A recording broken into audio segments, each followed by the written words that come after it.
comment le régime chinois tente-t-il désormais de surmonter la défiance qu'il inspire, tout du moins, à un certain nombre de puissances étrangères? Eh bien, la réponse à cette question est à chercher du côté de la théorie des jeux. Pour expliquer que la Chine n'a pas intérêt à se poser comme un adversaire pour les autres, pour expliquer qu'elle ne prétend pas remplacer les États-Unis et le modèle hégémonique ou hégémoniste de la puissance américaine, le régime chinois, Xi Jinping en particulier, fait abondamment référence à la théorie des jeux et au vocabulaire de la théorie des jeux.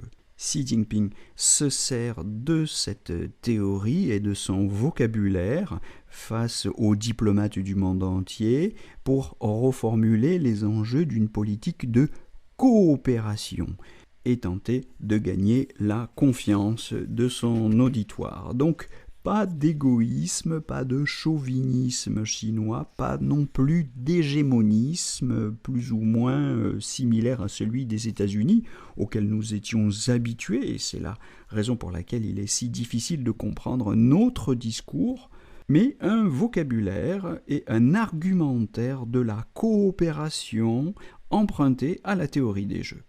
On se souvient que dans la théorie des jeux à somme non nulle, Ling Heboyi, pour parler en chinois, terme qu'emploie Xi Jinping dans certains discours, le dilemme du prisonnier a permis de montrer que le choix égoïste était toujours préférable, que c'était toujours le choix égoïste qui maximisait le profit individuel et minimisait les risques de perte. Quel que soit le choix de l'autre, on y avait toujours intérêt à privilégier la défense de ses propres intérêts, à dénoncer et à trahir. Je renvoie à l'explication de cette théorie, notamment par exemple à l'explication très pédagogique qui en est faite par l'animateur de la chaîne Science Étonnante.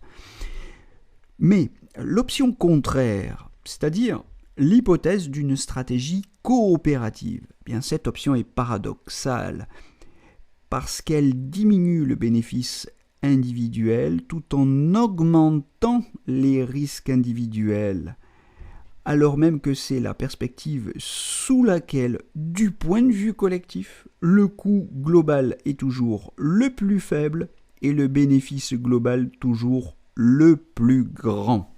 Ces résultats qui ont, si vous voulez, valeur de théorème, qui ont donné lieu à d'innombrables travaux universitaires, à des décorations, à des titres, à des prix Nobel, devraient être connus des responsables politiques. Je ne suis pas sûr que ce soit réellement le cas, mais en tout cas, si Xi Jinping y recourt à cet argumentaire, c'est parce qu'il le suppose connu. En tout cas, il a plus de chances d'être connu de son auditoire occidental dans les discours internationaux que, évidemment, les références à la rhétorique confucéenne de la confiance, qui, alors pour le coup, elle, est sino-chinoise, et ne peut être comprise en tout cas que par un auditoire chinois pétri de culture chinoise.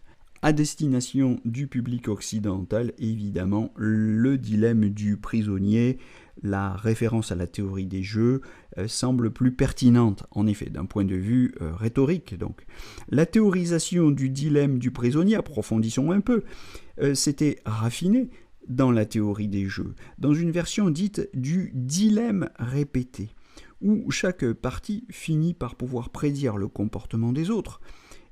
Et cela permet de modéliser les comportements d'une situation où les participants connaissent au moins approximativement leurs intentions mutuelles.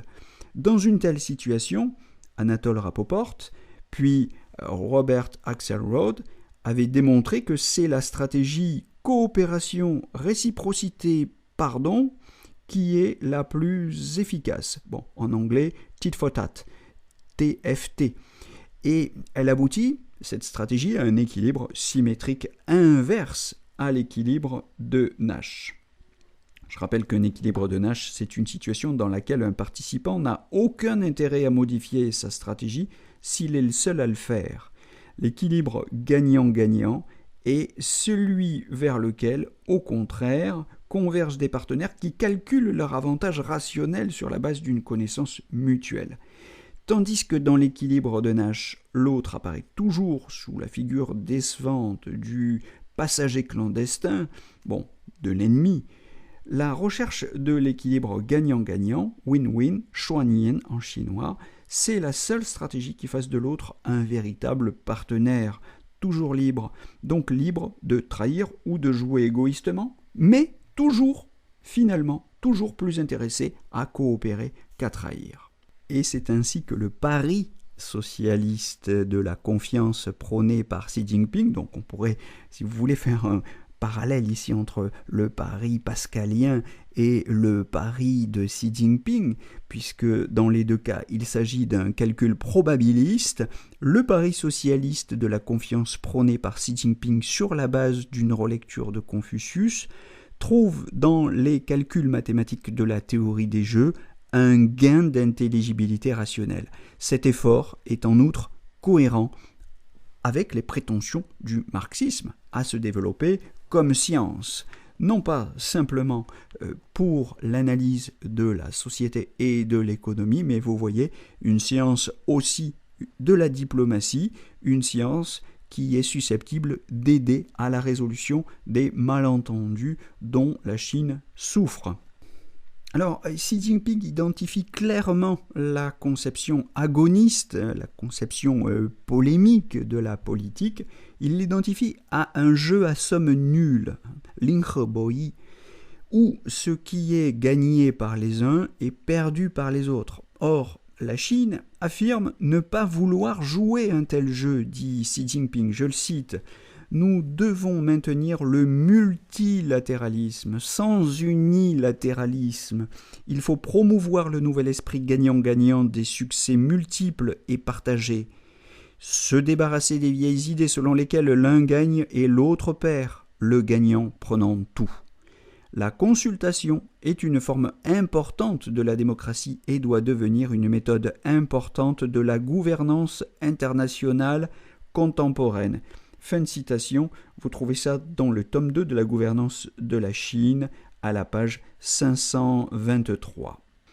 On peut donc lire dans cette déclaration comme une critique de la stratégie échiquéenne de Zbigniew Brzezinski, qui affirmait dans son grand échiquier qu'il est, je le cite, impératif qu'aucune puissance eurasienne concurrente capable de dominer l'Eurasie ne puisse émerger et ainsi contester l'Amérique. C'est ce qu'écrivait Brzezinski, expert du Center for Strategic International Studies et conseiller du président Carter, n'est-ce pas, de 1977 à 1981. Je vous renvoie à The Great Chessboard, American Primacy and its Geostrategic Imperatives, 1997, page 14. Donc, vous voyez, je ne fais de procès d'intention à personne, je cite les textes de Xi Jinping d'un côté, des Américains de l'autre, et je me pose la question comment caractériser ces deux discours, lequel relève d'une conception agonistique ou polémique de la politique, lequel relève d'une stratégie coopérative ou pro-contributive de la politique. Nous n'avons pas besoin d'interpréter, de supposer des intentions cachées, elles sont explicitées dans les textes mêmes, encore faut-il les lire. Alors, contre l'avis de tant d'analystes qui voient dans la politique de réforme et d'ouverture de Deng Xiaoping, commencée en 1978, une transition vers une philosophie de la concurrence libérale, je pense plutôt que Xi Jinping se défend de vouloir importer une telle philosophie de la concurrence en Chine. Il y voit plutôt un frein à l'accroissement de la puissance collective, aussi bien à l'interne que sur le plan international. Et je crois que cela nous oblige à réfléchir un petit peu plus profondément sur la notion de jeu. Alors si vous voulez jeu, J-E-U évidemment, je vous invite à nous retrouver pour approfondir un petit peu cette réflexion chinoise sur le jeu. Vous savez qu'il y a des jeux chinois comme le Weiqi par exemple, le jeu de Go, qui sont très important dans la culture chinoise. Depuis des millénaires, le jeu de Go a plus de 1700 ans en Chine et c'est un instrument important de la formation des élites chinoises. Dans quelle mesure et comment cette réflexion chinoise sur le jeu, J-E-U, a-t-elle modelé, informé la pensée politique chinoise? Eh bien, pour y réfléchir, je vous donne rendez-vous dans un prochain podcast. Et je vous souhaite en attendant une belle journée à tous.